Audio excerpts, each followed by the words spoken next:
Hello everyone. Well, welcome back to the Carpo's Questions and Answers, Part 3. Yes, it turned out to be long. The next question is from ShadowWolf 113. Do you think death is the end to life as we know? After we die, do we just fade away to nothingness? Or is there another state we exist in? I believe there's quite possibly a rebirth and maybe existing in another form, and sometimes I'm skeptical and doubtful there is something. I don't like to talk about this subject because I feel like people get let down when I give my opinion on it. And this is not something that I've just come to the conclusion to lightly. That our consciousness, as we know it, is ever-changing. It's constantly morphing as we learn new things. The person you were as a teenager compared to the person you are now. The memory you have of yourself being you as a teenager is just the memory. And you're using that with your subjective opinion of who you are now, if that makes sense. The memories we have are skewed. Our brains don't remember as much. So by the time you're 80 and you try to remember being 6, you nearly almost always forget 99.9% of it. So to think that for some reason we die and then that consciousness of who we are now carries on and continues as that consciousness, it's a very difficult thing for me to grasp. It comes down to the same idea I have about heaven and hell.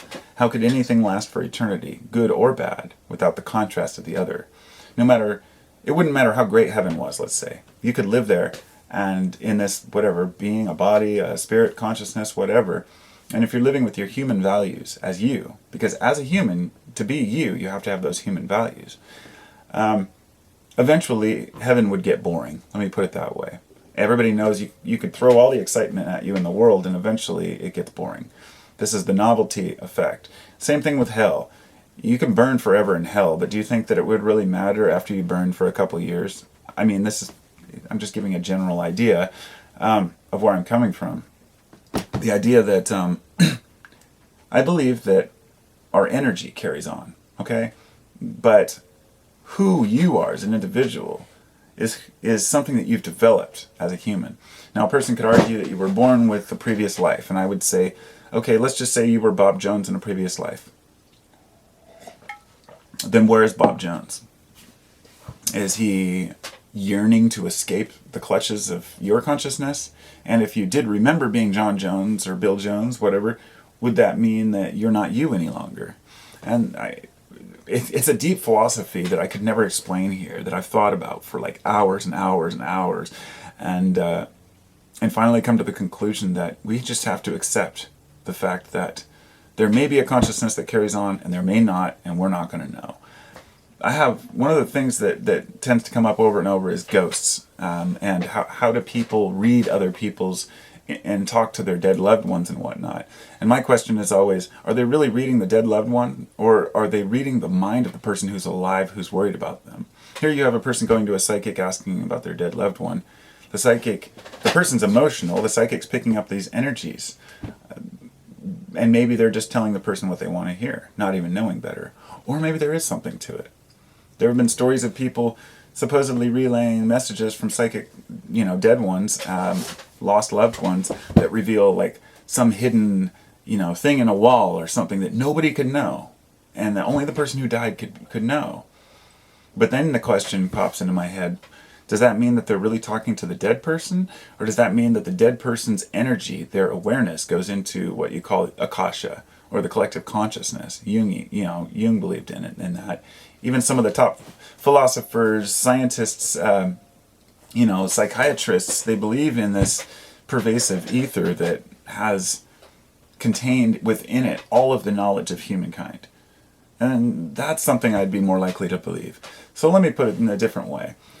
You may die, and you may come back. If your ideas are important enough, you'll be able to remember them, or somebody else may be able to remember them in a future life. There have been stories of people saying they're the reincarnation of so-and-so, and then another person says the same thing, that they're a reincarnation of the same person, alive at the same time. So what is it? Bits and pieces of reincarnation going to each person? It's complex, and I just don't understand it. But in a nutshell, I don't believe that you, as your consciousness dies and then comes back to this planet, wherever we go is to be determined and beyond our control. The next question is from WilliamPakkala.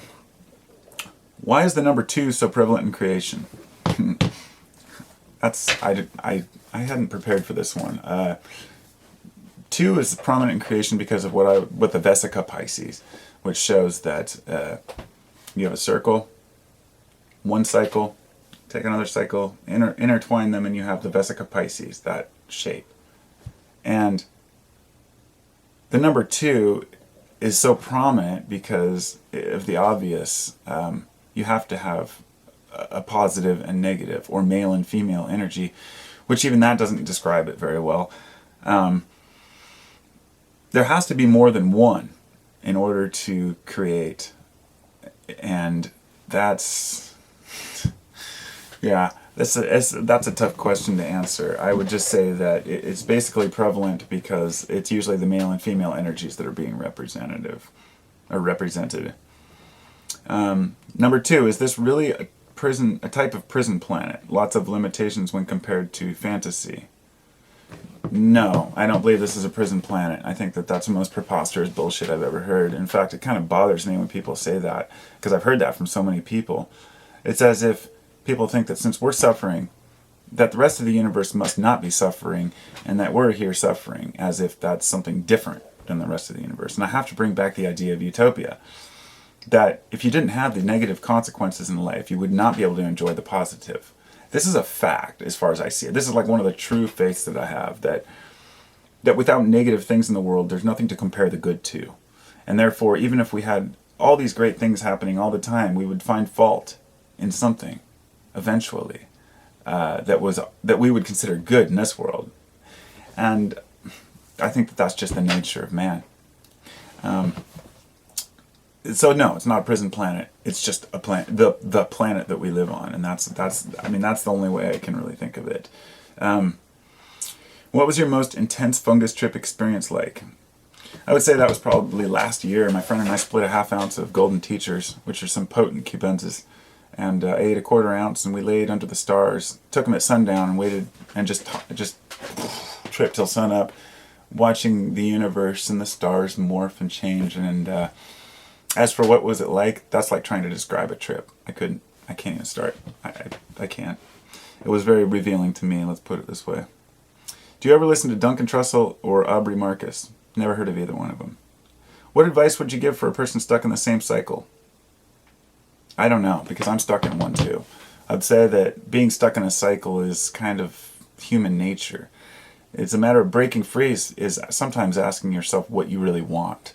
And sometimes I don't think that we do that enough. I think we complain about the things that are wrong, but we never ask what direction we want to take.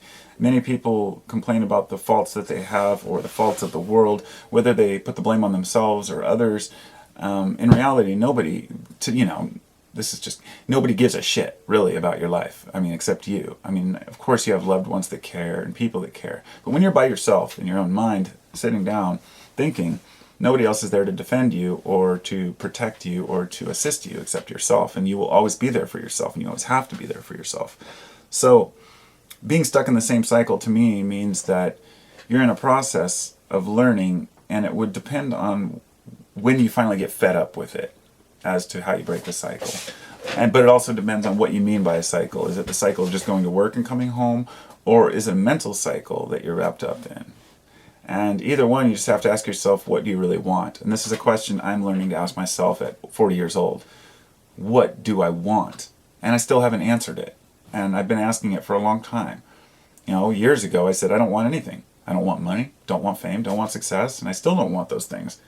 But now I'm thinking, I do want success, because success allows me to share that success with other people.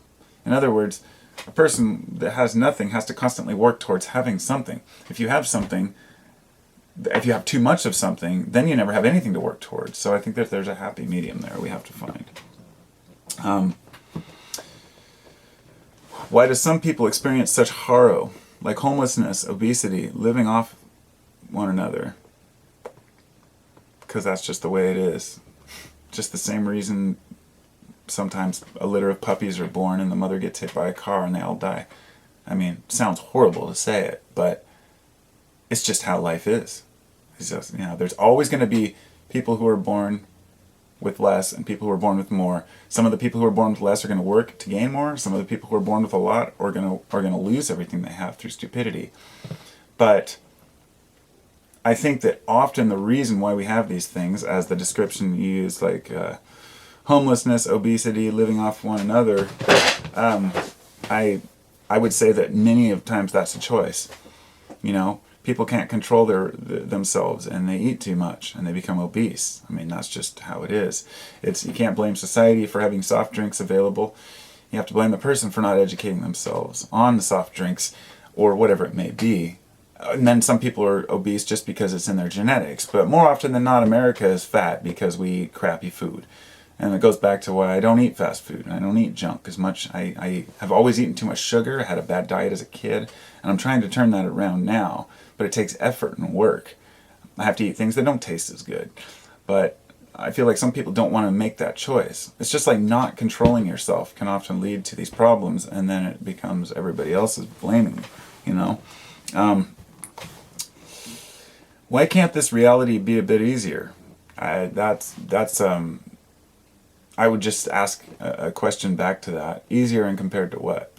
So, what would make this reality easier for you? Is there a way to make it easier? What would you picture as easier? I mean, and how easy would something have to be before it became boring? It's a constant challenge for all of us to live and find truth in this world. Anybody who says they have it all figured out is either deluding themselves or deluding others, and it really becomes irrelevant. But it can't be easier. It can be easier, okay? I'll answer it that way. This reality can be easier in only one way. If you change your mind. It's all alchemy. It goes back to that whole mental alchemy thing.